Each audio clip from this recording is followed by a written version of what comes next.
সময় ভালো চাইতো আল্লাহ, দেশের জন্য দশের জন্য লড়ে গিয়েছেন। গতকাল রাতে আল্লাহ দুনিয়ার থেকে বিদায় হয়ে গিয়েছে। আয় আল্লাহ, আমাদের ছেলে চলে গিয়েছে আল্লাহ, মেহেরবানি করে আল্লাহ তার রোগের মাগফিরাত কামনায় দোয়া করতেছি।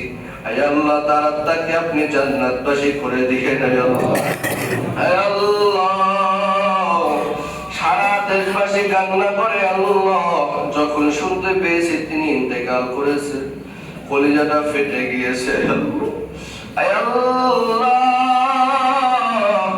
সকলে তো রাজনীতি করতে টাকা নিয়ে পয়সা নিয়ে নামে, ওই ব্যক্তি আল্লাহ মুড়ি আর বাতাসা নিয়ে নেমেছিল, তারপর মানুষের মন জয় করেছে। মেহেরবানি করে তার আত্মাকে আপনি জান্নাতের উচ্চ মাকাম দান করে দিয়ে নাই আল্লাহ। আয় আল্লাহ, জানি না কখন জানি আমাদের মালাকুল মউত আইসা যায়, এখন আজরাইল আসবে আপনার পাগল না বানাইয়া, ইমানদার না বানাই আমাদের কাউকে অন্ধকার কবরে ডাক দিয়েন না আল্লাহ। ওসমান আদি ভাইয়ের পরিবারে যারা আছে মেহেরবানি করে তাদেরকে ধৈর্য ধারণ করার তৌফিক দান করে আল্লাহ। ঘরে ঘরে ওসমান আদি তৈরি করে দিয়ে না আল্লাহ। বাংলাদেশকে আপনি হেফাজত করেন আল্লাহ, বাংলাদেশের মানুষকে আপনি হেফাজত করেন আল্লাহ।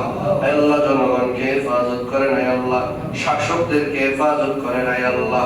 সকলে আল্লাহকে একটা পরিশেষে মহাব্বতে চিৎকার করে শেষ ডাক মনে করে ডাকতাম আল্লাহ।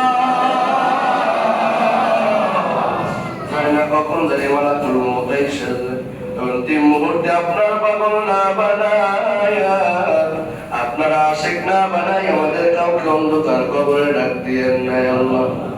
যখন অন্ধকার কবরে ডাক দিবেন মধুর কালিমা জবানে জারি করে দিয়েন লা